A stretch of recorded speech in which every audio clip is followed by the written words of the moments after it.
Hi all, എല്ലാവർക്കും chess ഹസൽ PYQ സ്വാഗതം. നമ്മളിന്ന് ചെയ്യാൻ പോകുന്ന question paper code 167/2025 fire woman എക്സാമിൻ്റെ തസ്തികയിലേക്ക് വേണ്ടി നടന്ന ക്വസ്റ്റ്യൻ പേപ്പറാണ്. ചോദ്യങ്ങളിലേക്ക് പോയാലോ. ആദ്യത്തെ ചോദ്യം, ഉർവശി ഭട്ടാലിയയുടെ നിശബ്ദതയുടെ വസന്തം എന്ന കൃതി ഏത് ചരിത്ര സംഭവവുമായി ബന്ധപ്പെട്ടിരിക്കുന്നു? ഉർവശി ഭട്ടാലിയയുടെ നിശബ്ദതയുടെ വസന്തം എന്ന കൃതി ഏത് ചരിത്ര സംഭവവുമായി ബന്ധപ്പെട്ടിരിക്കുന്നു? ഓപ്ഷൻ സി ഇന്ത്യ വിഭജനമാണ് അല്ലേ. ഇന്ത്യ വിഭജനം. നിശബ്ദതയുടെ മറുവശം അഥവാ the other side of silence ആരെഴുതിയതാണ്? ഉർവശി ഭട്ടാലിയ. ഇന്ത്യയുടെ പാർട്ടീഷനുമായി ബന്ധപ്പെട്ട ഒരു പുസ്തകമാണ്. ഇന്ത്യ പാകിസ്ഥാൻ പാർട്ടീഷനുമായി ബന്ധപ്പെട്ട ഒരു പുസ്തകമാണ്. 1947 എഴുതിയതാണ്. ഓക്കെ. ഇന്ത്യ പാക് വിഭജന സമയത്തെ കുടിയേറ്റം, മതകലാപം, സ്ത്രീ പീഡനം ഒക്കെയാണ്, സ്ത്രീകൾ അനുഭവിക്കുന്ന പീഡനം ഒക്കെയാണ് ഇതിലെ പ്രതിപാദ്യ വിഷയങ്ങൾ. അടുത്ത ചോദ്യം നോക്കൂ. താഴെ പറയുന്നവയിൽ ഇന്ത്യൻ നാഷണൽ കോൺഗ്രസിൻ്റെ പ്രസിഡന്റ് പദവി അലങ്കരിച്ചിട്ടുള്ളവർ ആരൊക്കെയാണ്? ഓപ്ഷൻ ബി എല്ലാവരും ഉണ്ട് അല്ലേ. George Yule, Mahatma Gandhi, Ananda Mohan Bose, Nelson Gupta. INC പ്രസിഡന്റായ ആദ്യ വിദേശിയായിരുന്നു ജോർജ് യൂൾ. ജോർജ് യൂൾ ഏത് INC സമ്മേളനത്തിലെ പ്രസിഡന്റായിരുന്നു? അലഹബാദ് സമ്മേളനത്തിലെ പ്രസിഡന്റായിരുന്നു അല്ലേ. 1888 അലഹബാദ് സമ്മേളനത്തിലെ പ്രസിഡന്റായിരുന്നു ജോർജ് യൂൾ. ആനന്ദ മോഹൻ ബോസോ?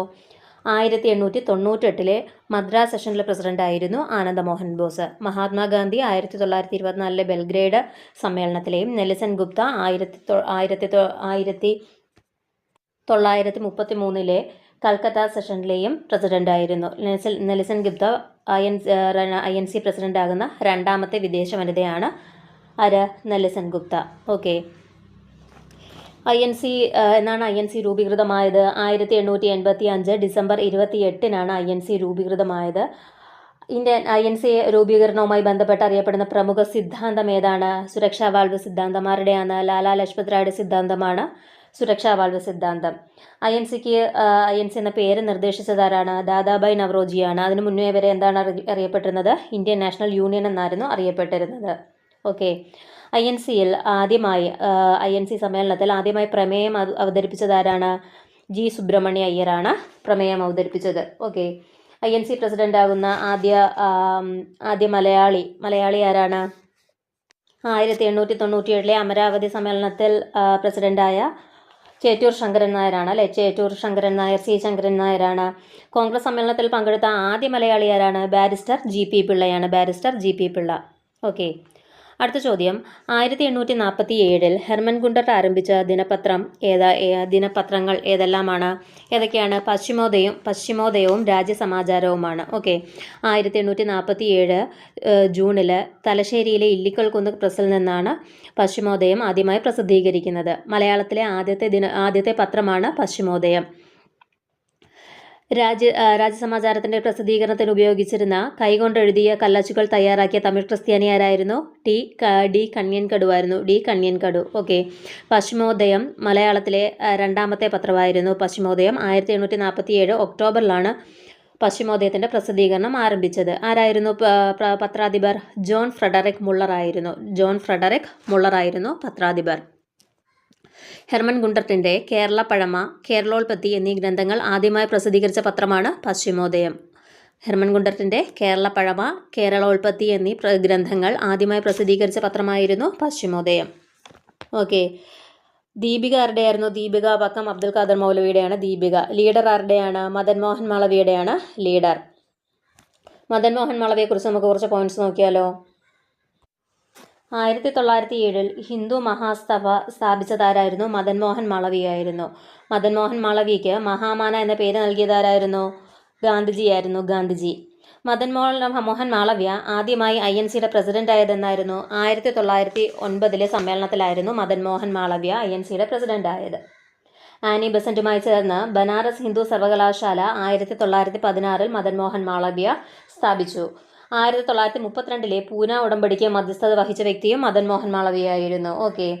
യാചകരുടെ രാജകുമാരൻ എന്നറിയപ്പെടുന്ന വ്യക്തി ആരാണ്? മദൻ മോഹൻ മാളവിയാണ് യാചകരുടെ രാജകുമാരൻ എന്നറിയപ്പെടുന്നത്.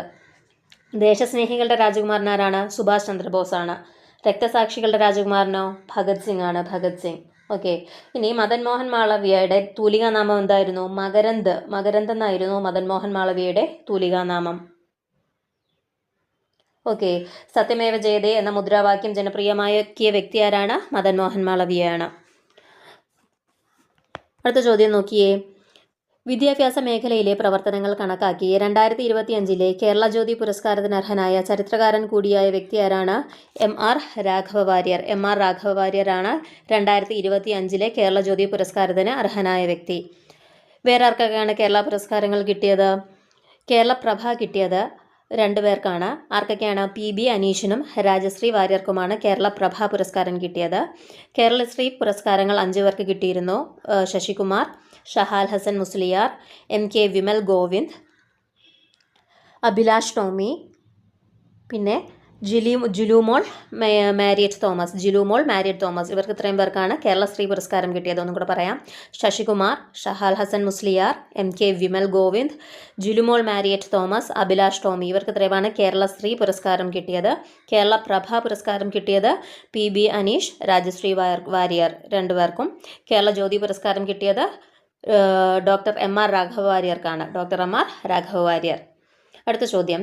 താഴെ പറയുന്നവയിൽ ശരിയായ ജോഡികൾ ഏവ? 1ഉം 3ഉമാണ് ശരി. ബിൽഹന വിക്രമാംഗ ദേവചരിതം, അതുല മൂഷകവംശ മഹാകാവ്യം. ബിൽഹന വിക്രമാംഗ ദേവചരിതം. അടുത്ത ചോദ്യം. പ്രാതിനിധ്യമില്ലാതെ നികുതിയില്ല എന്ന മുദ്രാവാക്യം ഏത് വിപ്ലവവുമായി ബന്ധപ്പെട്ടതാണ്? അമേരിക്കൻ സ്വാതന്ത്ര്യ സമരവുമായി ബന്ധപ്പെട്ട മുദ്രാവാക്യമാണ് പ്രാതിനിധ്യമില്ലാതെ നികുതിയില്ല. No taxation without representation. ചോദ്യം 7. ടോപ്പോഗ്രാഫിക് മാപ്പുകളിലെ കോണ്ടൂർ രേഖകളെ സംബന്ധിച്ച പ്രസ്താവനകളിൽ ശരിയായവ ഏതെല്ലാം? 1, 2 എന്നിവ മാത്രം. ഒരേ ഉയരത്തിലുള്ള സ്ഥലങ്ങളെ തമ്മിൽ യോജിപ്പിക്കുന്ന സാങ്കല്പിക രേഖകളാണിവ. കോണ്ടൂർ രേഖകൾ തമ്മിലുള്ള അകലം കുറവാണെങ്കിൽ അത് ചെങ്കുത്തായ ചരിവിനെ സൂചിപ്പിക്കുന്നു. അടുത്തടുത്തുള്ള വരകളാണ് കോണ്ടൂർ രേഖകൾ യോജിപ്പിച്ചിരിക്കുന്നതെങ്കിൽ അത് ചെങ്കുത്തായ ചരിവിനെയാണ് സൂചിപ്പിക്കുന്നത്. ഒരേ ഉയരത്തിലുള്ള സ്ഥലങ്ങളെ തമ്മിൽ യോജിപ്പിക്കാൻ ഉപയോഗിക്കുന്ന സാങ്കല്പിക രേഖകളാണ് കോണ്ടൂർ രേഖകൾ.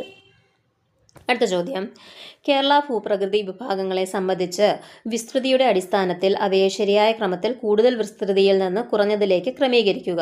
ഓപ്ഷൻ എ ആണ് മലനാട്, ഇടനാട്, തീരപ്രദേശം. മലനാട് എത്ര ശതമാനമുണ്ട്? 48%. ഇടനാട് 42%. തീരപ്രദേശം 10%. അടുത്ത ചോദ്യം. ഇന്ത്യയിലെ പ്രധാന തുറമുഖങ്ങളെ സംബന്ധിച്ച് താഴെ പറയുന്നവയിൽ തെറ്റായ പ്രസ്താവന ഏത്? ഓപ്ഷൻ ഡി ആണ് തെറ്റ്. ഇന്ത്യയുടെ കിഴക്കൻ തീരത്ത് സ്ഥിതി ചെയ്യുന്ന ഒരു പ്രധാന തുറമുഖമാണ് കാണ്ടില എന്ന് പറയുന്നതാണ് തെറ്റ്. എന്താണ് ശരി? ഇന്ത്യയുടെ പടിഞ്ഞാറൻ തീരത്ത് സ്ഥിതി ചെയ്യുന്ന ഒരു പ്രധാന തുറമുഖമാണ് കാണ്ടില തുറമുഖം. ഇനി ബാക്കി ഓപ്ഷൻസും കൂടെ നോക്കിയേ. ഇന്ത്യയുടെ പടിഞ്ഞാറൻ തീരത്തെ പ്രധാന തുറമുഖമാണ് മുംബൈ. ഒരു നദീജന്യ തുറമുഖത്തിന് ഉദാഹരണമാണ് കൊൽക്കത്ത. ഇന്ത്യയിലെ ഏറ്റവും ആഴം കൂടിയ തുറമുഖം വിശാഖപട്ടണമാണ്. അടുത്ത ചോദ്യം. ഇന്ത്യയിലെ ഭൂപ്രകൃതിയുമായി ബന്ധപ്പെട്ട പ്രസ്താവനകളിൽ തെറ്റേതെന്നാണ് ചോദിച്ചേക്കുന്നത്. ഓപ്ഷൻ സി ആണ് തെറ്റ്. കിഴക്കൻ തീരസമതലത്തെ അപേക്ഷിച്ച് പടിഞ്ഞാറൻ സമതലത്തിന് വീതി കൂടുതലാണ്. അതാണ് തെറ്റ്. കിഴക്കൻ തീരസമതലത്തിനാണ് വീതി കൂടുതൽ. ഇന്ത്യയിലെ ഏറ്റവും പഴക്കം ചെന്ന ഭൂവിഭാഗമാണ് ഉപദ്വീപീയ പീഠഭൂമി. പശ്ചിമഘട്ടത്തിലെ ഏറ്റവും ഉയരം കൂടിയ കൊടുമുടി ആനമുടിയാണ്. പശ്ചിമഘട്ടത്തിലെയും ദക്ഷിണേന്ത്യയിലെയും ഏറ്റവും ഉയരം കൂടിയ കൊടുമുടി ഏതാണ്? ആനമുടിയാണ്. ഹിമാലയത്തിലെ ഏറ്റവും തെക്കേയറ്റത്തുള്ള പർവ്വതനിരയാണ് സിവാലിക്. അടുത്ത ചോദ്യം. ഇന്ത്യയിലെ കാർഷിക കാലങ്ങളെയും വിളകളെയും ശരിയായി യോജിപ്പിക്കുക. ഓപ്ഷൻ എ ആണ് ശരി. ഖാരിഫ് നെല്ല്, ചോളം. റാബി ഗോതമ്പ്, ബാർലി. സെയ്ദ് തണ്ണിമത്തൻ, പച്ചക്കറികൾ. അടുത്ത ചോദ്യം. ISROയുടെ ആദിത്യ L1 ദൗത്യത്തെക്കുറിച്ച് താഴെ പറയുന്ന പ്രസ്താവനകളിൽ തെറ്റായത് ഏതാണ്? 3 മാത്രമാണ് തെറ്റ്. എന്താണ്? സൂര്യൻ്റെ അടുത്തുള്ള L4 ലഗ്രാഞ്ചി പോയിന്റിലല്ല, L1 ലഗ്രാഞ്ചി പോയിന്റിലാണ് ഉപഗ്രഹം സ്ഥാപിച്ചിരിക്കുന്നത്. L1 ലഗ്രാഞ്ചി പോയിന്റിൽ. ഇത് സൂര്യനെക്കുറിച്ച് പഠിക്കുന്നതിനുള്ള ഇന്ത്യയുടെ ആദ്യത്തെ ബഹിരാകാശ അധിഷ്ഠിത ദൗത്യമാണ്. 2023 സെപ്റ്റംബർ 2 PSLV-C 57 ഉപയോഗിച്ചാണ് ആദിത്യ L1 വിക്ഷേപിച്ചത്. ഏത് പോയിന്റിലാണ്? ലഗ്രാഞ്ച് 1 പോയിന്റിലാണ് ഉപഗ്രഹം സ്ഥാപിച്ചിരിക്കുന്നത്. അടുത്ത ചോദ്യം. ഹരിത വിപ്ലവവുമായി ബന്ധമില്ലാത്തത് ഏതാണ്? ഓപ്ഷൻ ഡി ഗ്രീൻ ഡാൾട്ടൺ ആണ് ബന്ധമില്ലാത്തത്. ബാക്കി 3 പേർക്കും ബന്ധമുള്ളതാണ്. എന്താണ്? William Gaud. ഹരിത വിപ്ലവം എന്ന ടേം കൊണ്ടുവന്നതാരാണ്? വില്യം ഗൗഡാണ്. നോർമൻ ബോർലോഗ് ലോകത്തെ ഹരിത വിപ്ലവത്തിൻ്റെ പിതാവെന്നറിയപ്പെടുന്നു. ഇന്ത്യൻ ഹരിത വിപ്ലവത്തിൻ്റെ പിതാവെന്നറിയപ്പെടുന്നത് ഡോക്ടർ MS സ്വാമിനാഥൻ. ചോദ്യം 14. ഭാരതത്തിൽ 1 രൂപ നോട്ട് പുറത്തിറക്കുന്നത് ആരാണ്? ഓപ്ഷൻ ബി ധനകാര്യ മന്ത്രാലയമാണ്. ധനകാര്യ മന്ത്രാലയം. ഒരു രൂപ നോട്ട് ഒപ്പുവെക്കുന്നത് ആരാണ്? ഫിനാൻഷ്യൽ സെക്രട്ടറിയാണ്. ഗവൺമെൻറ് ഓഫ് ഇന്ത്യയാണ് ഒരു രൂപ നോട്ട് ഇറക്കുന്നത്. ബാക്കി നോട്ടുകളും കോയിൻസും ഒക്കെ ഇറക്കുന്നത് ആരാണ്? RBI ആണ്. RBI. ചോദ്യം 15. ഹരിത വിപ്ലവവുമായി ബന്ധപ്പെട്ട് താഴെ പറയുന്നവയിൽ ശരിയായത് ഏത്? Option B 1, 2. അത്യുൽപാദന ശേഷിയുള്ള വിത്തനങ്ങൾ, രാസവളങ്ങളും കീടനാശിനികളും. ഓക്കെ. ഇനി മൂന്നാമത്തെ എന്തുകൊണ്ടാണ് തെറ്റിയത്? ദരിദ്ര കർഷകർ, ധനിക കർഷകർ എന്നിങ്ങനെയുള്ള അന്തരം ഇല്ലാതായല്ല കൂടുതൽ ഉപയോഗപ്പെട്ടത് ആർക്കാണ്? ധനിക കർഷകർക്കാണ് ഉപയോഗപ്പെട്ടത് അല്ലേ? അപ്പം ദരിദ്ര കർഷകർ, ധനിക കർഷകർ എന്നിങ്ങനെയുള്ള അന്തരം കൂടുകയാണ് ചെയ്തത്. ചോദ്യം 16. നീതി ആയോഗിൻ്റെ ആസ്ഥാനം എവിടാണ്? ഡൽഹിയാണ്. ഡൽഹി. എന്നാണ് നീതി ആയോഗ് നിലവിൽ വന്നത്? 2015 ജനുവരി 1.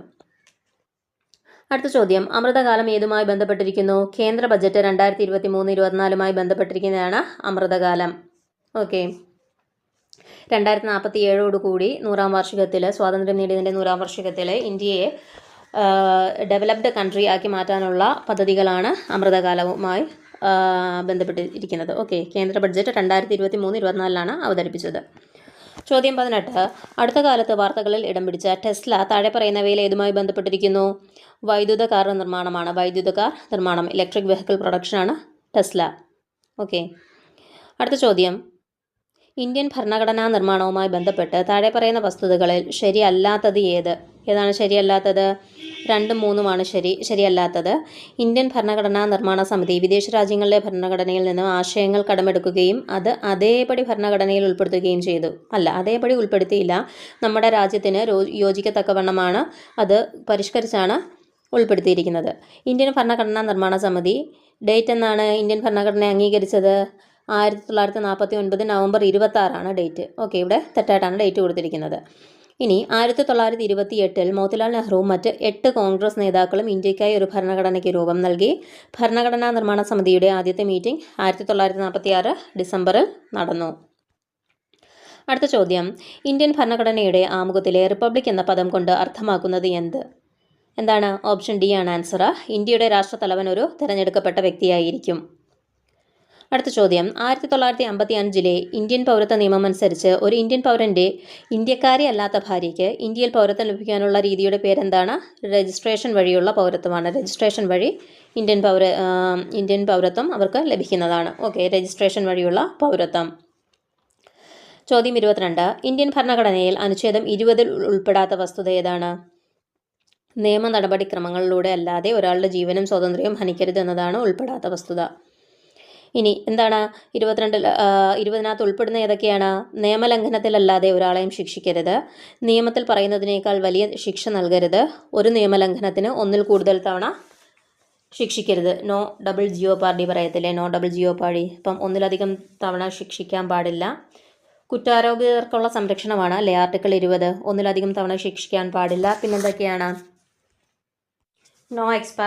No ex post facto law. എന്താണ്?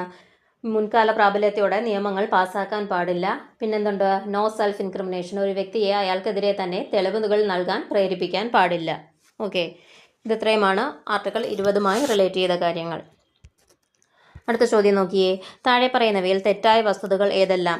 ലോകസഭയുടെ കാലാവധി ഏതാണ്? 1 മാത്രമാണ് തെറ്റ്. ലോകസഭയുടെ കാലാവധി 6 വർഷത്തിൽ നിന്നും 5 വർഷമാക്കി മാറ്റിയത് 42-ാം ഭരണഘടനാ ഭേദഗതിയിലൂടെയാണ്. ആണോ? അല്ല. 42-ാം ഭരണഘടനാ ഭേദഗതിയിലൂടെ 6 വർഷത്തേക്കാക്കുകയും 5 വർഷത്തിൽ നിന്ന് 6 വർഷത്തേക്കാക്കുകയും 44-ാം ഭരണഘടനാ ഭേദഗതിയിൽ അത് പിന്നീട് വീണ്ടും പഴയതുപോലെ 5 വർഷത്തേക്ക് ആക്കുകയുമാണ് ചെയ്തത്. ഇനി 44-ാം ഭരണഘടനാ ഭേദഗതിയിലൂടെ സ്വത്തവകാശം മൗലികാവകാശം അല്ലാതാക്കി തീർത്തു. 42-ാം ഭരണഘടനാ ഭേദഗതിയിലൂടെ മൗലിക കടമകൾ കൂട്ടിച്ചേർത്തു, 51 കൂട്ടിച്ചേർത്തു. 42-ാം ഭരണഘടനാ ഭേദഗതിയെ ചെറു ഭരണഘടന എന്ന പേരിൽ അറിയപ്പെടുന്നു, മിനി കോൺസ്റ്റിറ്റ്യൂഷൻ എന്ന് അറിയപ്പെടുന്നു. അടുത്ത ചോദ്യം, ഇന്ത്യൻ ഭരണഘടനയിലെ മൗലിക കടമകളുമായി ബന്ധപ്പെട്ട് തെറ്റായ വസ്തുതകൾ ഏതെല്ലാമാണ്? ഓപ്ഷൻ സി 2, 3 തെറ്റ്. മൗലിക കടമകൾ എത്ര എണ്ണമുണ്ട്? 11 മൗലിക കടമകളാണുള്ളത് അല്ലേ? 11 ഇവിടെ 10 കൊടുത്തിരിക്കുന്നത്. അടുത്തത് എന്താണ്? മൗലിക കടമകളിൽ തുല്യമായ ജോലിക്ക് പുരുഷന്മാർക്ക് സ്ത്രീകൾക്കും തുല്യ വേതനം ഉറപ്പു നൽകുന്നു. അത് മൗലിക കടമയാണോ? അല്ല, അത് നിർദ്ദേശക തത്വങ്ങളിനകത്ത് വരുന്നതാണ് അല്ലേ? 39D സ്ത്രീക്കും പുരുഷനും തുല്യ ജോലിക്ക് തുല്യവേതനം വരുന്നത്. ഇനി മൗലിക കടമകൾ സോവിയറ്റ് യൂണിയനിലെ ഭരണഘടനയിൽ നിന്നും മാതൃകയാക്കി സ്വീകരിച്ചതാണ്, അത് കറക്റ്റാണ്. മൗലിക കടമകൾ അനുച്ഛേദം 51A ഉൾപ്പെടുത്തിയിരിക്കുന്നു. അതും കറക്റ്റാണ്. അടുത്ത ചോദ്യം ഡിലീറ്റഡ് ആണ്. ചോദ്യം 26. 2003 19 കേന്ദ്ര ഗവൺമെൻറ് വകുപ്പുകളിലെ 42 കേന്ദ്ര നിയമങ്ങളിലെ 183 വകുപ്പുകൾ ഭേദഗതി വരുത്തി ചെറിയ തരത്തിലുള്ള ചട്ടലംഘനങ്ങൾക്ക് ശിക്ഷ കുറയ്ക്കുന്നതിനായി കേന്ദ്ര ഗവൺമെൻറ് കൊണ്ടുവന്ന ബിൽ അറിയപ്പെടുന്നത് എന്താണ്? ജൻ വിശ്വാസ് ബിൽ എന്നാണ്. ജൻ വിശ്വാസ് ബിൽ. 19 കേന്ദ്ര ഗവൺമെൻറ് വകുപ്പുകളിലെ 42 കേന്ദ്ര നിയമങ്ങളിലെ 183 വകുപ്പുകൾ ഭേദഗതി വരുത്തിയ ബില്ലിനെ പറയുന്ന പേരെന്താണ്? ജൻ വിശ്വാസ് ബിൽ. ജൻ വിശ്വാസ് ബിൽ. അടുത്ത ചോദ്യം, ഇന്ത്യൻ പാർലമെൻറ്റിൽ രാജ്യസഭയുടെയും ലോകസഭയുടെയും സംയുക്ത സമ്മേളനത്തെ സംബന്ധിച്ച് താഴെ കൊടുത്തിരിക്കുന്നവയിൽ ശരിയായ വിവരങ്ങൾ എന്താണ്? 2, 3, 4 മാത്രം ശരി. പാർലമെൻറ്റ് സംയുക്ത സമ്മേളനത്തിലൂടെയാണ് സ്ത്രീധന നിരോധന നിയമം കൊണ്ടുവന്നത്. കറക്റ്റാണ് അല്ലേ? 1961 സ്ത്രീധന നിരോധന നിയമത്തിലൂടെയാണ് സംയുക്ത സമ്മേളനത്തിലൂടെയാണ് സ്ത്രീധന നിരോധന നിയമം കൊണ്ടുവന്നത്. അടുത്തത്, പാർലമെൻറ്റിൻ്റെ സംയുക്ത സമ്മേളനത്തിൽ ബില്ല് പാസ്സാകാൻ പ്രത്യേക ഭൂരിപക്ഷം വേണ്ട, സിമ്പിൾ മെജോറിറ്റി മതി. ഓക്കെ, സ്പെഷ്യൽ മെജോറിറ്റി ആവശ്യമില്ല. പാർലമെൻറ്റിൻ്റെ സംയുക്ത സമ്മേളനത്തിൻ്റെ അധ്യക്ഷത വഹിക്കുന്നത് ലോക്സഭാ സ്പീക്കറാണ്. അതും കറക്റ്റാണ്. ലോക്സഭാ സ്പീക്കറാണ് അധ്യക്ഷത വഹിക്കുന്നത്. അദ്ദേഹത്തിൻ്റെ അഭാവത്തിൽ ഡെപ്യൂട്ടി സ്പീക്കറും, ഡെപ്യൂട്ടി സ്പീക്കറിൻ്റെ അഭാവത്തിൽ ആരാണ്? രാജ്യസഭ ഡെപ്യൂട്ടി ചെയർമാനും അധ്യക്ഷത വഹിക്കും. ഓക്കെ, ആർട്ടിക്കിൾ എത്രയാണ്? ജോയിൻറ്റ് സിറ്റിംഗ് 108 ജോയിൻറ്റ് സിറ്റിങ്ങിനെ കുറിച്ച് പ്രതിപാദിക്കുന്നത്. ഇനി മണി ബില്ലിനും ഭരണഘടനാ ഭേദഗതി ബില്ലിനും അമെൻമെൻറ്റ് ബില്ലിനും ജോയിൻറ്റ് സിറ്റിംഗ് നടത്താൻ ഒക്കില്ല. Article 110 368 money bill 110, amendment 368. ഇതിന് രണ്ടിനും ജോയിൻറ്റ് സിറ്റിംഗ് വിളിച്ചു ചേർക്കാൻ ഒക്കത്തില്ല. വേറെ ഏതൊക്കെ നിയമങ്ങളാണ് ജോയിൻറ്റ് സിറ്റിംഗ് വഴി പാസ്സാക്കിയത്? 1978 ബാങ്കിങ് സർവീസ് കമ്മീഷൻ ആക്റ്റും 2002 പോട്ട പ്രിവെൻഷൻ ഓഫ് ടെററിസം ആക്റ്റുമാണ് ജോയിൻറ്റ് സിറ്റിങ്ങിലൂടെ പാസ്സാക്കിയ ബാക്കി 2 ബില്ലുകൾ. ഓക്കെ, അടുത്ത ചോദ്യം, കേരള സംസ്ഥാന വനിതാ കോർപ്പറേഷൻ പദ്ധതികളുമായി ബന്ധപ്പെട്ട് ശരിയായ പ്രസ്താവനകൾ ഏത്? എല്ലാം ശരിയാണ്. മിത്ര 181 എന്ന ഹെൽപ്പ് ലൈൻ പദ്ധതി സ്ത്രീ സുരക്ഷ ഒരുക്കുന്നു. യാത്ര ചെയ്യുന്നതിന് വനിതകൾക്ക് താമസ സൗകര്യം ഒരുക്കാൻ വനിതാ മിത്ര കേന്ദ്രം ഒരുക്കിയിരിക്കുന്നു. വനമിത്ര എന്ന പേരിൽ ആദിവാസി വിഭാഗത്തിൽപ്പെടുന്ന സ്ത്രീകൾക്ക് നൈപുണ്യ വികസന കേന്ദ്ര സൗകര്യങ്ങൾ ഒരുക്കിയിരിക്കുന്നു. ഓക്കെ, മിത്ര എന്ന് പറഞ്ഞിട്ട് ഹെൽപ്പ് ലൈൻ നമ്പർ ഉണ്ട് 181 181 ഹെൽപ്പ് ലൈൻ നമ്പർ. ഇനി യാത്ര ചെയ്യുന്ന സ്ത്രീകൾക്ക് എന്താണ്? വനിതാ മിത്ര കേന്ദ്രം ഒരുക്കിയിട്ടുണ്ട്. ഇനി ആദിവാസി സ്ത്രീകൾക്കാണെങ്കിൽ വനമിത്ര എന്ന പേരിൽ നൈപുണ്യ വികസന കേന്ദ്ര സൗകര്യങ്ങൾ ഒരുക്കിയിരിക്കുന്നു. വനമിത്ര. അടുത്ത ചോദ്യം, കേരളത്തിലെ തണ്ണീർത്തട സംരക്ഷണവുമായി ബന്ധമില്ലാത്ത പ്രസ്താവന ഏത്? 2ഉം 4ഉമാണ് ബന്ധമില്ലാത്തത്. മനുഷ്യനിർമ്മിത ജലസേചന പദ്ധതികൾ ഉൾപ്പെടുന്നു എന്നുള്ളത് തെറ്റാണ്. തണ്ണീർത്തടം എന്നതിൽ മനുഷ്യനിർമ്മിത കുടിവെള്ള പദ്ധതികൾ ഉൾപ്പെടുന്നു. അത് രണ്ടും തെറ്റാണ്. മനുഷ്യനിർമ്മിത പദ്ധതികളൊന്നും ഉൾപ്പെടുന്നില്ല. തണ്ണീർത്തട അതോറിറ്റിയുടെ അധ്യക്ഷൻ പരിസ്ഥിതി വകുപ്പ് മന്ത്രിയാണ്. അത് കറക്റ്റാണ്. കേരളത്തിലെ മുഴുവൻ തണ്ണീർത്തട പ്രദേശങ്ങൾ ഉൾപ്പെടുന്ന മാപ്പ് തയ്യാറാക്കുന്നത് തണ്ണീർത്തട അതോറിറ്റിയാണ്. ഓക്കെ, എന്നാണ് കേരള തണ്ണീർത്തട നിയമം വന്നത്? 2008 വന്നത്. 2018 ഒരു ഭേദഗതിയും വന്നിരുന്നു. അതിനെ 29ാം നമ്പർ ആക്ട് എന്നാണ് അറിയപ്പെടുന്നത്. അടുത്ത ചോദ്യം, ദേശീയ മഹാത്മാഗാന്ധി ദേശീയ ഗ്രാമീണ തൊഴിലുറപ്പ് പദ്ധതിയുടെ ഭാഗമായി കേരളത്തിലെ ഗോത്രജനതയ്ക്ക് 100 തൊഴിൽ ദിനങ്ങൾക്ക് പുറമെ കൂടുതൽ തൊഴിൽ ദിനങ്ങൾ ലഭ്യമാക്കുന്ന കേരള ഗവൺമെൻറ്റിൻ്റെ പദ്ധതിയുടെ പേരെന്താണ്? Kerala tribal plus. എന്താണ്? Kerala tribal plus. എന്താണ് മഹാത്മാഗാന്ധി തൊഴിലുറപ്പ് പദ്ധതിയുടെ പുതിയ പേര്? VB ഗ്രാംജി അല്ലേ? VB ഗ്രാംജി. എന്താണ്? Viksit Bharat guarantee for Rozgar and Ajeevika mission. എന്താണ്? Viksit Bharat guarantee for Rozgar and Ajeevika mission Gramin എന്നാണ് പുതിയ പേര്. 2026 ഏപ്രിൽ 1 നിലവിൽ വരും. 100 തൊഴിൽ ദിനങ്ങളെന്നുള്ളത് കേന്ദ്രത്തിൽ എത്രയാക്കി? 125 തൊഴിൽ ദിനങ്ങളെന്നാക്കി. ഓക്കെ, അപ്പം കേരളത്തിൽ ഗോത്രജനതയ്ക്ക് 100 തൊഴിൽ ദിനങ്ങൾക്ക് പുറമെ കൂടുതൽ തൊഴിൽ ദിനങ്ങൾ ലഭ്യമാക്കുന്ന കേരള ഗവൺമെൻറ്റിൻ്റെ പദ്ധതിയുടെ പേരെന്താണ്? Kerala tribal plus. അടുത്ത ചോദ്യം, സൈബർ ലോകത്ത് വർദ്ധിച്ചു വരുന്ന കുറ്റകൃത്യങ്ങൾക്കെതിരെ കുട്ടികളെ സജ്ജരാക്കാൻ കേരള പോലീസ് നടപ്പാക്കുന്ന പദ്ധതിയുടെ പേരെന്താണ്? കൂട്ട്. ഓപ്ഷൻ ബി കൂട്ടെന്നാണ്. കുട്ടികളോട് കൂട്ടുകൂടി സൈബർ ലോകത്ത് വർദ്ധിച്ചു വരുന്ന കുറ്റകൃത്യങ്ങൾക്കെതിരെ കുട്ടികളെ തന്നെ സജ്ജരാക്കുന്നു. കേരള പോലീസിൻ്റെ പദ്ധതിയാണ് കൂട്ട്. അടുത്ത ചോദ്യം, അണുബാധയോട് ആദ്യം പ്രതികരിക്കുന്ന ആൻറ്റിബോഡി ഏതാണ്? ഇമ്മ്യൂണോഗ്ലോബുലിൻ M ആണ്. IgM ആണ്. ലാറ്റിറ്റ്യൂഡിനൽ ഗ്രേഡിയൻ്റ് ഓഫ് ബയോഡൈവേഴ്സിറ്റി കൊണ്ട് സൂചിപ്പിക്കുന്നത് എന്താണ്?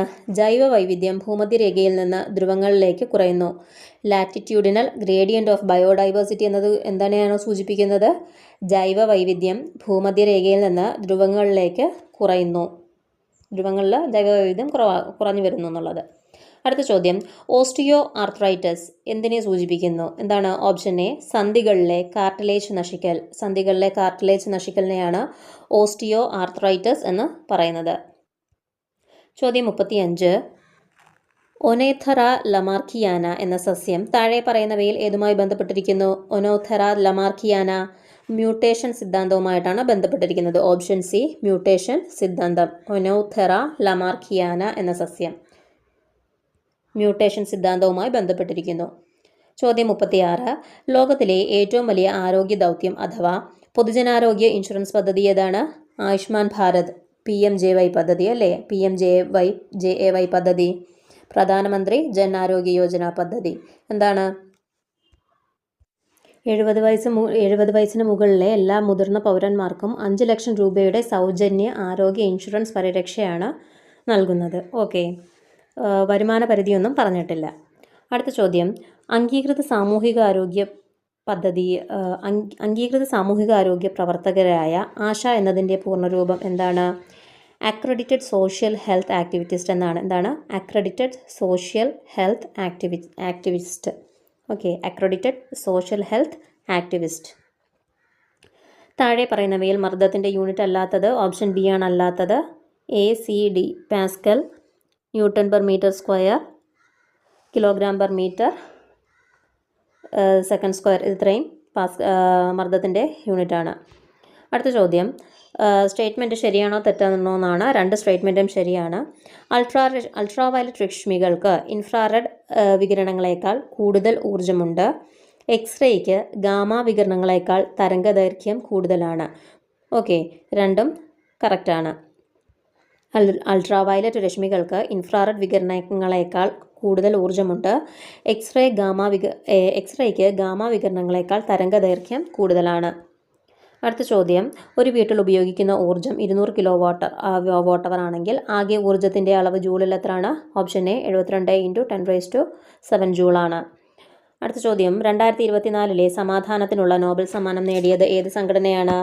നിഹോൻ ഹിഡാൻക്യു ആണ് അല്ലേ? നിഹോൻ ഹിഡാൻക്യു എന്ന സംഘടനയാണ് 2024 സമാധാനത്തിനുള്ള നോബൽ സമ്മാനം നേടിയത്. 2025 സമാധാനത്തിലുള്ള നോബൽ സമ്മാനം ആർക്കാണ് കിട്ടിയത്? മറിയ കൊറീന മച്ചാഡോയ്ക്കാണ് അല്ലേ? വെനസ്വേലൻ പൊളിറ്റീഷ്യൻ മറിയ കൊറീന മച്ചാഡോയ്ക്കാണ് 2025 സമാധാനത്തിനുള്ള നോബൽ പ്രൈസ് കിട്ടിയത്. നമുക്ക് നോബൽ പ്രൈസ് ഒന്ന് നോക്കിയാലോ. മെഡിസിനുള്ള നോബൽ പ്രൈസ് ആർക്കൊക്കെയാണ് കിട്ടിയത്? 2025 മേരി ഇബെൻകൗ, Frederick Ramsdell, Shimon Sakaguchi. Okay, ഇവർക്ക് 3 പേർക്കുമാണ് മെഡിസിൻ ഉള്ളത് കിട്ടിയത്. കെമിസ്ട്രിക്ക് ആർക്കൊക്കെയായിരുന്നു കിട്ടിയത്? Omar M Yaghi, Susumu Kitagawa, Richard Robinson. ആർക്കൊക്കെയാണ്? Omar M Yaghi, Susumu Kitagawa, Richard Robinson. Metallic organic ഫ്രെയിംവർക്കിൻ്റെ കണ്ടെത്തലുമായി ബന്ധപ്പെട്ടാണ് കെമിസ്ട്രിക്കുള്ള നോബൽ കിട്ടിയിരിക്കുന്നത്. ഇനി ഫിസിക്സിനോ? Macroscopic quantum mechanical tunnel and energy ക്വാണ്ടലൈസേഷന് വേണ്ടിയിട്ടാണ് ഫിസിക്സിൻ്റെ നോബൽ കിട്ടിയിരിക്കുന്നത്. ആർക്കൊക്കെയാണ്? John Clarke, Michael John M Martinis. John ക്ലാർക്കിനും മൈക്കലിനും ജോണം മാർട്ടിനസിനുമാണ് ഫിസിക്സിനുള്ള നോബൽ പ്രൈസ് കിട്ടിയിരിക്കുന്നത്. എക്കണോമിക്സിനോ? Joel Mokyr, Philippe Aghion, Peter Howitt. Joel Mokyr, Philippe Aghion, Peter Howitt. ഇതിനു വേണ്ടിയിട്ടാണ് for explaining innovation driven economic growth. അതിന് വേണ്ടിയിട്ടാണ് എക്കണോമിക്സിലുള്ള നോബൽ പ്രൈസ് കിട്ടിയിരിക്കുന്നത്. ഓക്കെ, അടുത്ത ചോദ്യം, 1 ലിറ്റർ ലായനിയിൽ അടങ്ങിയിരിക്കുന്ന ലീനത്തിൻ്റെ മോളുകളുടെ എണ്ണത്തിന് എന്താണ് പറയുന്നത്? മൊളാരിറ്റി. 1 ലിറ്റർ ലായനിയിൽ അടങ്ങിയിരിക്കുന്ന ലീനത്തിൻ്റെ മോളുകളുടെ എണ്ണം പറയുന്നത് എന്താണ്? മൊളാരിറ്റി. ചോദ്യം 43, ഒരു അക്വേറിയത്തിൻ്റെ ചുവട്ടിൽ നിന്ന് ഉയരുന്ന വായുക്കുമിളകളുടെ വലിപ്പം മുകളിലേക്ക് എത്തും തോറും കൂടുന്നു. ഇത് ഏത് വാതക നിയമത്തെ സൂചിപ്പിക്കുന്നു? ഏത് നിയമമാണ്? ബോയിൽ നിയമത്തെയാണ് സൂചിപ്പിക്കുന്നത്. ബോയിൽ നിയമം. ഓക്കെ, ചോദ്യം 44, പാലിനാണോ തൈരിനാണോ pH മൂല്യം കൂടുതൽ? പാലിനാണ് pH മൂല്യം കൂടുതൽ. ഓക്കെ, പാലിനാണ് pH മൂല്യം കൂടുതൽ. 6.5 മുതൽ 6.7 വരെയാണ് പാലിൻ്റെ pH മൂല്യം. തൈരിനാണെങ്കിലോ തൈര് പാല് പുളിച്ചിട്ടല്ലേ തൈര് ഉണ്ടാകുന്നത്. അപ്പം തൈര് എന്താണ്, ആസിഡിക് അല്ലേ. അപ്പം കൂടുതൽ അസിഡിക് ആകുമ്പോൾ pH മൂല്യം കുറവായിരിക്കും അല്ലേ. 4.5 മുതൽ 4.8 വരെയാണ് തൈരിൻ്റെ pH മൂല്യം. അപ്പം pH മൂല്യം കൂടുതൽ ആർക്കാണ്? പാലിനാണ്. അടുത്ത ചോദ്യം, ഗ്രാഫീൻ എന്താണ്? കാർബണിൻ്റെ ഒരു അലോട്രോപ്പാണ് ഗ്രാഫീൻ. ആദ്യത്തെ ലോകകപ്പ് ക്രിക്കറ്റ് ടൂർണമെൻറ്റ് എവിടെയാണ് നടന്നത്? 1975 ഇംഗ്ലണ്ടിലാണ് ആദ്യത്തെ ലോകകപ്പ് ക്രിക്കറ്റ് ടൂർണമെൻറ്റ് നടന്നത്. 1975 ഇംഗ്ലണ്ടിൽ. താഴെ പറയുന്ന പ്രസ്താവനകളിൽ ശരിയായത് ഏത്? എല്ലാം ശരിയാണ്. മോഹിനിയാട്ടം കേരളത്തിൻ്റെ തനത് ലാസ്യ നൃത്ത കലാരൂപമാണ്. ഭാരതി ശിവജി മോഹിനിയാട്ടവുമായി ബന്ധപ്പെട്ട കലാകാരിയാണ്. ആരാണ്? ഭാരതി ശിവജി മോഹിനിയാട്ടവുമായി ബന്ധപ്പെട്ട കലാകാരിയാണ്. കലാമണ്ഡലം കല്യാണിക്കുട്ടി അമ്മ കേരളത്തിലെ പ്രശസ്തയായ മോഹിനിയാട്ട നർത്തകിയായിരുന്നു. മോഹിനിയാട്ടത്തിൻ്റെ വളർച്ചയ്ക്ക് സംഭാവനകൾ നൽകിയ തിരുവിതാംകൂർ രാജാവാണ് സ്വാതിതിരുനാൾ. താഴെ പറയുന്നവയിൽ ഏതാണ് ആദ്യം സംഭവിച്ചത്? പഴശ്ശി കലാപമാണ് അല്ലേ. പഴശ്ശി കലാപം എന്നായിരുന്നു? പഴശ്ശി കലാപം 1793 മുതൽ 1797 വരെയായിരുന്നു ഒന്നാം പഴശ്ശി കലാപം. കുറിച്യ കലാപമോ, കുറിച്യ ലഹള 1812 1812. വൈക്കം സത്യാഗ്രഹം 1924. ക്ഷേത്രപ്രവേശന വിളംബരമാണെങ്കിൽ 1936. അടുത്ത ചോദ്യം, താഴെ പറയുന്നവയിൽ ശരിയായവ കണ്ടെത്തുക. 1ഉം 2ഉം മാത്രമാണ് ശരി. 2025 ONV പുരസ്കാരം കവി N പ്രഭാവർമ്മയ്ക്ക് ലഭിച്ചു. ONV പുരസ്കാരം. 2025 ഇൻ്റർനാഷണൽ ബുക്ക് പ്രൈസ് നേടിയ കന്നഡ എഴുത്തുകാരി ആരാണ്? ബാനു മുഷ്താഖ്. ഇനി 2024 മാതൃഭൂമി ലിറ്റററി അവാർഡ് ആർക്കായിരുന്നു കിട്ടിയത്? സാറ ജോസഫിനായിരുന്നു 2024 മാതൃഭൂമി ലിറ്റററി അവാർഡ് കിട്ടിയത്. 2024 വയലാർ അവാർഡ് നേടിയതാരാണ്? അശോകൻ ചരുവിലായിരുന്നു. 2024 48ാമത് വയലാർ അവാർഡ് നേടിയത് അശോകൻ ചരുവിലും. 2025 49ാമത് വയലാർ അവാർഡ് നേടിയത് ഇ സന്തോഷ് കുമാർ വാർന. ഏത് കൃതിക്കാണ്? തപോമിയുടെ അച്ഛൻ. ഇത് എല്ലാ ക്വസ്റ്റ്യൻ പേപ്പറിലും ഈ വയലാർ അവാർഡ് റിപ്പീറ്റ് അടിച്ച് വരുന്നുണ്ട്. ഓക്കെ. അടുത്ത ചോദ്യം, കാർബൺ ന്യൂട്രൽ വിശേഷ് ദേശീയ പുരസ്കാരം ആദ്യമായി നേടിയ പഞ്ചായത്ത് ഏതാണ്? വയനാട് ജില്ലയിലെ മീനങ്ങാടി പഞ്ചായത്ത്. വയനാട് ജില്ലയിലെ മീനങ്ങാടി ഗ്രാമപഞ്ചായത്തിനാണ് കാർബൺ ന്യൂട്രൽ വിശേഷ് ദേശീയ പുരസ്കാരം ആദ്യമായി കിട്ടിയത്. ഇനി മാത്സ് ക്വസ്റ്റ്യൻസ് ആണ്. അത് നിങ്ങൾ വീഡിയോ ഒന്ന് പൗസ് ചെയ്ത് വെച്ചിട്ട് ചെയ്ത് നോക്കുക. ഓക്കെ, ഞാൻ ആൻസേഴ്സ് എല്ലാം മാർക്ക് ചെയ്തിട്ടുണ്ട്.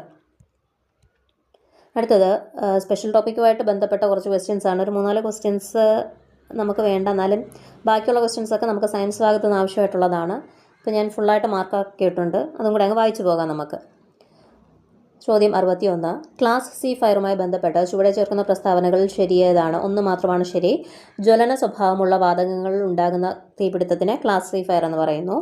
അടുത്ത ചോദ്യം, ജ്വലനത്തിന് അടിസ്ഥാനമായ ഘടകങ്ങളെ ആസ്പദമാക്കി അഗ്നിശമനം നടത്തുന്നതിനായുള്ള വിവിധ മാർഗ്ഗങ്ങൾ ശരിയായത് താഴെ പറയുന്നവയിൽ ഏതാണ്? എല്ലാം ശരിയാണ്. അഗ്നിശമനം നടത്താൻ വേണ്ടിയിട്ട് കൂളിംഗ്, സ്മൂത്തറിംഗ്, സ്റ്റാവേഷൻ. തീയുടെ വ്യാപനത്തിന് ആവശ്യമായ ഘടകങ്ങളിൽ ഉൾപ്പെടാത്തത് ചുവടെ ചേർക്കുന്നവയിൽ ഏതാണ്? ഇതൊന്നുമല്ല എന്നാണ് പറയുന്നത്. ഓക്കെ. അടുത്തത്, ഒരു വസ്തു ജ്വലന സ്രോതസ്സിൻ്റെ സഹായമില്ലാതെ സ്വയം കത്തുന്നതിനാവശ്യമായ ഏറ്റവും കുറഞ്ഞ ഊഷ്മാവിനെ എന്ത് പറയുന്നു? ഇഗ്നിഷൻ ടെമ്പറേച്ചർ, ജ്വലനോഷ്മാവ് എന്ന് പറയുന്നു. ഒരു വസ്തു ജ്വലന സ്രോതസ്സിൻ്റെ സഹായമില്ലാതെ സ്വയം കത്തുന്നതിനാവശ്യമായ ഏറ്റവും കുറഞ്ഞ ഊഷ്മാവിനെ എന്തെന്ന് പറയുന്നു? ജ്വലനോഷ്മാവ് എന്ന് പറയുന്നു. Ignition temperature. ഇനി അങ്ങോട്ടുള്ളതെല്ലാം നമുക്കും കൂടെ ആവശ്യമുള്ള ക്വസ്റ്റ്യൻസ് ആണ്. യൂണിറ്റ് മാസുള്ള ഒരു വസ്തു സ്ഥിരമായ ഊഷ്മാവിൽ ഖരാവസ്ഥയിൽ നിന്നും ദ്രാവകാവസ്ഥയിലേക്ക് മാറുന്നതിനാവശ്യമായ താപമാണ് ദ്രവീകരണ ലീനതാപം. എന്താണ്? യൂണിറ്റ് മാസുള്ള ഒരു വസ്തു സ്ഥിരമായ ഊഷ്മാവിൽ ഖരാവസ്ഥയിൽ നിന്നും ദ്രാവകാവസ്ഥയിൽ മാറുന്നതിനാവശ്യമായ താപമാണ് ദ്രവീകരണ ലീനതാപം. ഇനി ഉൽപ്പതനം എന്ന പ്രക്രിയ താഴെ കാണുന്നത് ഏത് ഖരപദാർത്ഥത്തിലാണ് സംഭവിക്കാത്തതാണ് ചോദിച്ചാക്കുന്നത്. സോഡിയം ക്ലോറൈഡിൽ സംഭവിക്കത്തില്ല. അപ്പോൾ ഉൽപ്പതനം ഏതിനകത്തൊക്കെ സംഭവിക്കും? കർപ്പൂരം, ഡ്രൈ ഐസ്, അയഡിൻ, ഇതിൻ്റെ 3ലും ഉൽപ്പതനം സംഭവിക്കും. ഓക്കെ. ഖരം നേരിട്ട് വാതകമായി മാറുന്ന അവസ്ഥയാണെന്ന് പറയുന്നത് ഉൽപ്പതനം എന്ന് പറയുന്നത്. കർപ്പൂരത്തിലും അയഡിനിലും ഡ്രൈ ഐസിലും സംഭവിക്കും. അടുത്ത ചോദ്യം, ചുവടെ ചേർക്കുന്നവയിൽ ദ്രവണാങ്കം മെൽറ്റിംഗ് പോയിന്റ് ഏറ്റവും കൂടിയ ലോഹം ഏതാണ്? ടങ്സ്റ്റൺ ആണ്. ടങ്സ്റ്റൺ. ചോദ്യം 68, ലിക്വിഡ് പെട്രോളിയം ഗ്യാസിന് നൽകിയിരിക്കുന്ന യുണൈറ്റഡ് നേഷൻസ് നമ്പർ താഴെ പറയുന്നവയിൽ ഏതാണ്? അത് നമുക്ക് വേണ്ട. അടുത്ത ചോദ്യം, അഗ്നിശമനത്തിന് ഉപയോഗിക്കുന്ന ഡ്രൈ കെമിക്കൽ പൗഡറിൽ DCP ഡ്രൈ കെമിക്കൽ പൗഡർ ഉൾപ്പെടാത്ത ഘടകം ഏതാണ്? ഇതൊന്നുമല്ല, ഇതെല്ലാം ഉൾപ്പെടുന്നതാണ് കേട്ടോ. ഏതൊക്കെയാണ് ഡ്രൈ കെമിക്കൽ പൗഡറിനകത്ത് ഉൾപ്പെടുന്നത്? Magnesium stearate, sodium chloride, try calcium phosphate. അടുത്ത ചോദ്യം, ദുരന്ത അപകട സാഹചര്യങ്ങളിൽ വ്യക്തികളുടെ പരിക്കിന്റെ തീവ്രതയെയും നൽകേണ്ട ചികിത്സയും അടിസ്ഥാനമാക്കി അപകടത്തിൽപ്പെട്ടവരെ തരംതിരിക്കുന്നതിനെ എന്ത് പറയുന്നു? ട്രയേജ് എന്ന് പറയുന്നു. ട്രയേജ്. CPRന്റെ പൂർണ്ണരൂപം കാർഡിയോ പൾമിനറി റിസക്സിറ്റേഷൻ. ശരീരത്തിലെ അസ്ഥി പൊട്ടി അതിൻ്റെ ഭാഗങ്ങൾ ശരീരകലയെയും ത്വക്കിനെയും തുളച്ച് മുറിവുണ്ടാക്കി പുറത്തു വരുന്ന തരത്തിലുള്ള അസ്ഥിഭംഗത്തെ എന്ത് പറയുന്നു? കോമ്പൗണ്ട് ഫ്രാക്ചർ എന്ന് പറയുന്നു, അല്ലേ? അസ്ഥി പൊട്ടി അതിൻ്റെ ഭാഗങ്ങൾ ശരീരകലയെയും ത്വക്കിനെയും തുളച്ച് മുറിവുണ്ടാക്കി പുറത്തു വരുന്ന തരത്തിലുള്ള അസ്ഥിഭംഗത്തെ എന്ത് പറയുന്നു? കോമ്പൗണ്ട് ഫ്രാക്ചർ എന്ന് പറയുന്നു. Compound fracture.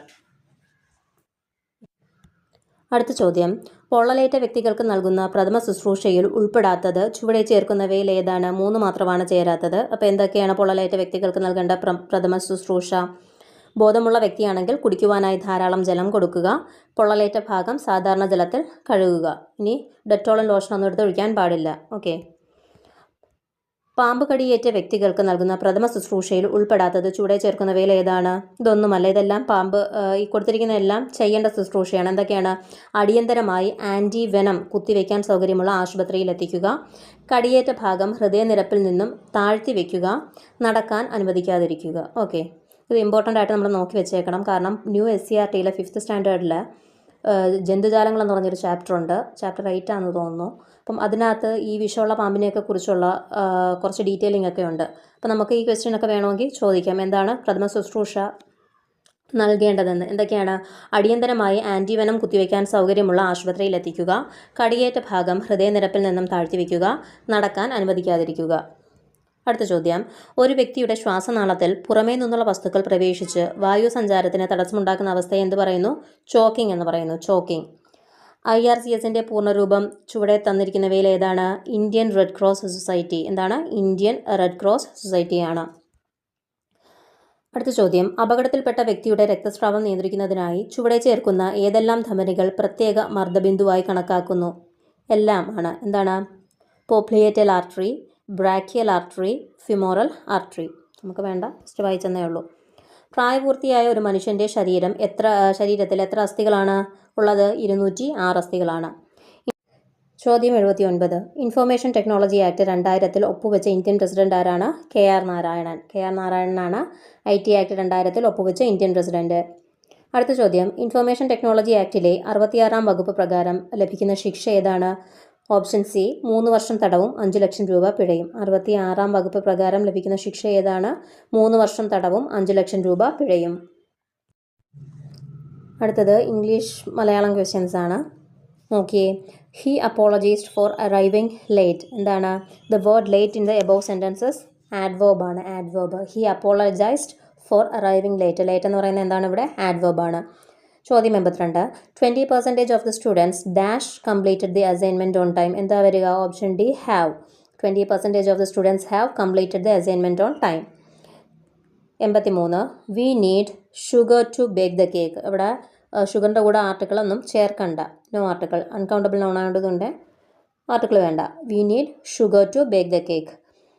ചോദ്യം 84, by the time the guest arrive we will have decorated the hall. By the time the guest arrive we will have decorated the hall. അതാണ് കറക്റ്റ്. Option B. അടുത്ത ചോദ്യം, he has been living in Delhi since 2015. 2015 മുതൽ അയാൾ ഡൽഹിയിൽ താമസിക്കുകയാണ്. അപ്പം he has been living in Delhi since 2015.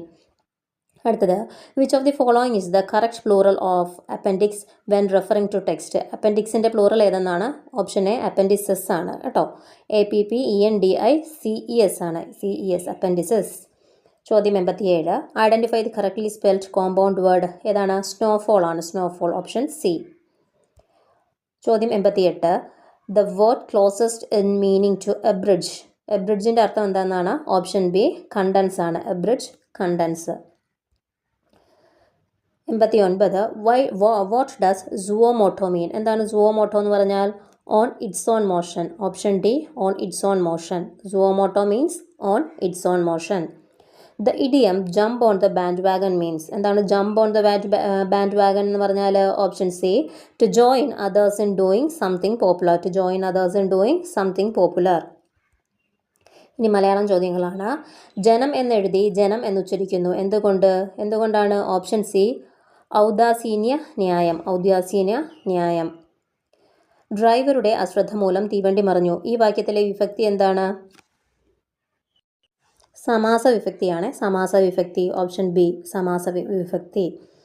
93 സന്ദർഭാനുസരണം വേണ്ടതാലോചിച്ച് പ്രവർത്തിക്കാൻ മനസാന്നിധ്യവും പ്രാഗൽഭ്യവുമുള്ളവൻ. ഒറ്റപ്പദമേത്? മനസാന്നിധ്യവും പ്രാഗൽഭ്യവുമുള്ളവൻ. എന്തിനാണ്? സന്ദർഭത്തിനനുസരിച്ച് ആലോചിച്ച് പ്രവർത്തിക്കാൻ വേണ്ടിയിട്ട്. പ്രത്യുൽപ്പന്നമതി എന്നാണ് പറയുന്നത്. സന്ദർഭത്തിനനുസരിച്ച് കൃത്യമായിട്ട് മനസാന്നിധ്യത്തോടു കൂടി പെരുമാറാൻ പ്രാഗൽഭ്യമുള്ളവൻ എന്താണെന്ന് പറയുന്നത്? പ്രത്യുൽപ്പന്നമതി. അടുത്ത ചോദ്യം ഗ്രാമറൊക്കെ അപ്പം ചോദിക്കുന്നുണ്ട്. അപ്പം ഇനിയുള്ള എക്സാംസിന് ഗ്രാമറും കൂടെ നമ്മൾ റെഫർ ചെയ്യണം. ബാഹ്യമായി കരുത്തുറ്റതെന്ന പ്രതീതി ജനിപ്പിക്കുന്നതും എന്നാൽ നിരുപദ്രവകാരിയതുമായ സൂചിപ്പിക്കുന്ന ശൈലി ഏതാണ്? ഓപ്ഷൻ ഡി കടലാസ് പുലി. ഓക്കെ, പുറമേക്ക് കരുത്തുറ്റതെന്ന പ്രതീതി ജനിപ്പിക്കും, എന്നാൽ നിരുപദ്രവകാരിയാണ്. എന്താണ്? കടലാസ് പുലി.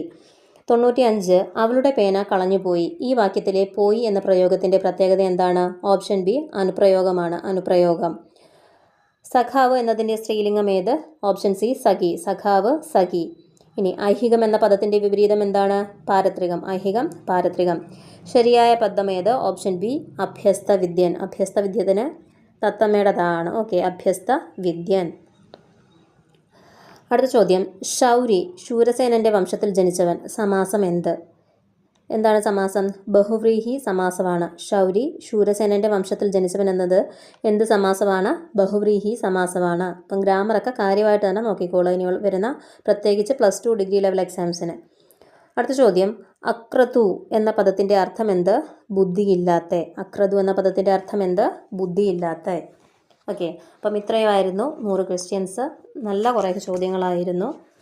നമുക്ക് 10th +2 ഡിഗ്രി ലെവൽ എല്ലാ എക്സാംസിനും ഉപയോഗപ്പെടുന്ന തരത്തിലുള്ള നല്ല കുറച്ച് ചോദ്യങ്ങളായിരുന്നു. ഓക്കെ, അപ്പം നിങ്ങൾക്ക് ക്വസ്റ്റ്യൻ പേപ്പർ ഡിസ്കഷൻസ് ഇഷ്ടമാവുന്നുണ്ടെങ്കിൽ വീഡിയോ ഒന്ന് ലൈക്ക് ചെയ്ത് സപ്പോർട്ട് ചെയ്യുക.